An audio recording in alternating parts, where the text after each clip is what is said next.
Welcome to Capital City News, your source for staying informed and engaged with Salt Lake City government. I'm your host, Brian Young with Salt Lake City TV. For our episode this week, we spoke with Rudiger Mathis about Salt Lake City's Housing SLC plan. Our History Minute is about the history of waste removal in the city. Before we get to those, let's take a look at our legislative update, our look backs, our look aheads, and our road construction update. At its September 13th meeting, the City Council, acting as the RDA, approved Budget Amendment 1 for fiscal year 22-23 and discussed a new tool for development called Housing and Transit Reinvestment Zone. Acting as the City Council took a look at the Ballpark Station Area Plan, passed a budget amendment for deeply affordable housing, and received updates on ongoing issues. To learn more, visit slc.gov/council. Salt Lake City Mayor Aaron Mendenhall, Salt Lake County Mayor Jenny Wilson, State of Utah Homeless Coordinator Wayne Niederhauser, and Salt Lake City Council Chair Dugan discussed collaborative efforts for winter overflow shelters and expanded investments in permanent, supportive, and transitional housing. It's the largest single-year increase in permanent and transitional housing in the city's history. We are making this happen. Not one of us. All of us, together. This is what cooperative work in government looks like. And we're doing it through shared goals, through major investment, and through shared responsibility. The Salt Lake City Fire Department announced the rollout of its new Community Health Access Team, or CHAT. CHAT pairs social workers with paramedic and EMT firefighters to respond to specific types of requests for emergency medical services. It's time that the fire department evolve and have resources that are available for all different types, not just within the traditional scope of EMS. These clinical social workers are going to be housed in a fire station or at the public safety building Monday through Friday, business hours, where they're going to respond with firefighters at the time of a 911 dispatch to the point of where the person made the phone call. Salt Lake City is in need of crossing guards to help school children safely cross the streets as they walk to and from school. There are currently paid part-time positions available now. Apply today and help keep kids safe in Salt Lake City. Visit slc.gov/jobs for more information. Salt Lake City has begun installing 20 miles per hour speed limit signs throughout the city, marking the final step of implementing a recently adopted ordinance that lowers the speed limit from 25 miles per hour on local streets. The ordinance impacts approximately 420 miles, or 70% of the city's public streets. Replacing the approximately 575 signs from 25 miles per hour to 20 miles per hour will continue into August in order to increase safety on city streets. While lowering the speed limit is an important move, city officials recognize that this is only the first step towards safer, livable streets. Though fall has begun, the summer temperatures haven't ceased, and neither is road construction season in Salt Lake City. So we're going to take a look at two projects this week. East and westbound traffic on 300 West is reduced to one way in each direction at 1700 South and will continue for another week.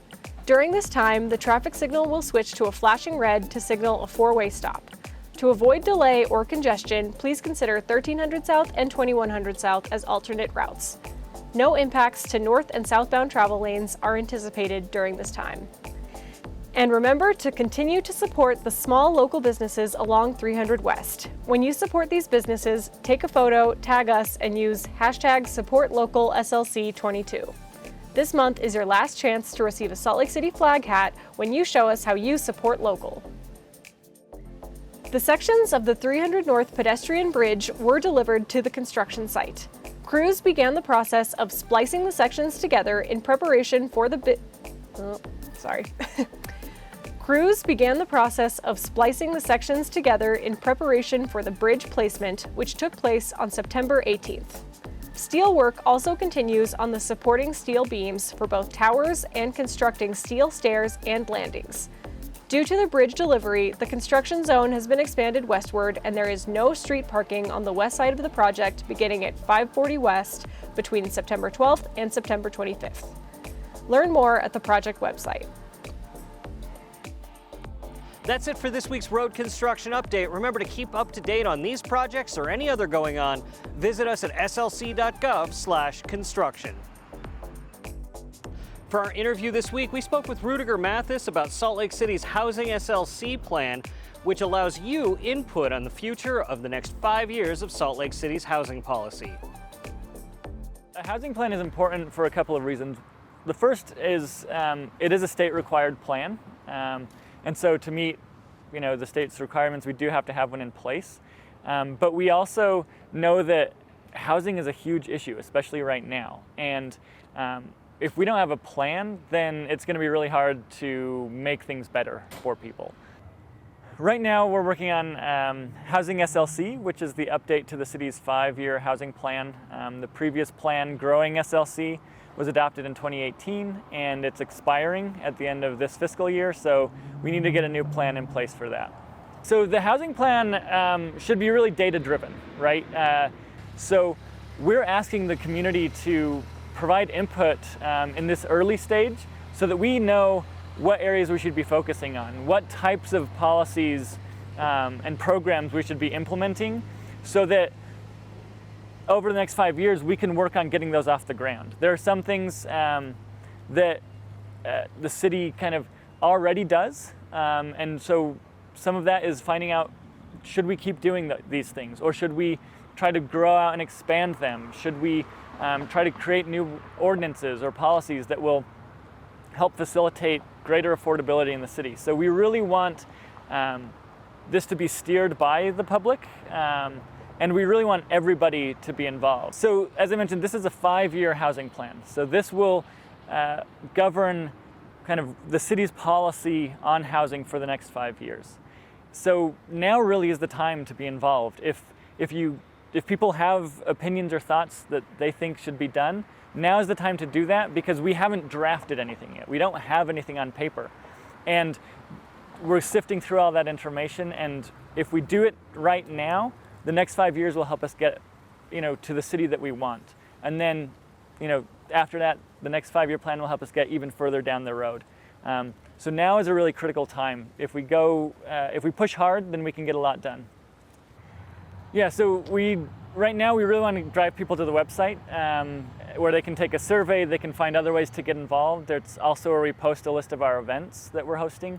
We're going out into the community, and we invite everybody to attend any of the events that we're hosting so that they can offer their feedback there. But really, going to the website is the best opportunity for people to find out what's going on. Also following the city's social media is where we post things as well.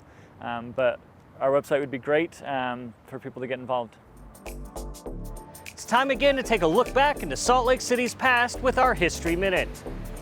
By 1892, the garbage situation in Salt Lake City was getting out of control.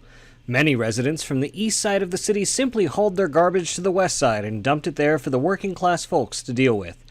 But in September of that year, Salt Lake City government finally established 2 garbage districts, one inside the city limits to 8th North in the north, the reservation line in the east, 9th South to the south, and as far as 10th West to the west. The other covering all the territory outside of those areas. In the first district, the city would be responsible for paying independently licensed scavengers to haul the refuse and collect manure and other scavengeable materials.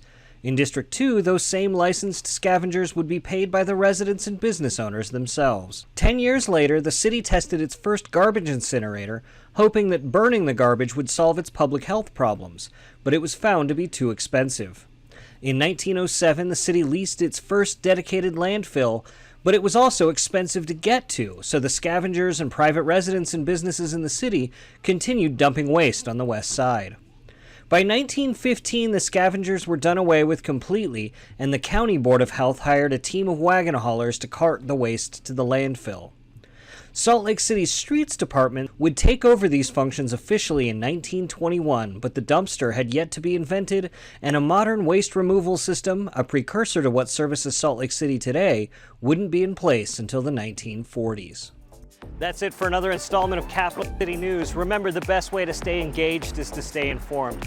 You can do that by following us on social media at SLC Gov, subscribing to us on YouTube, or watching us on Channel 17.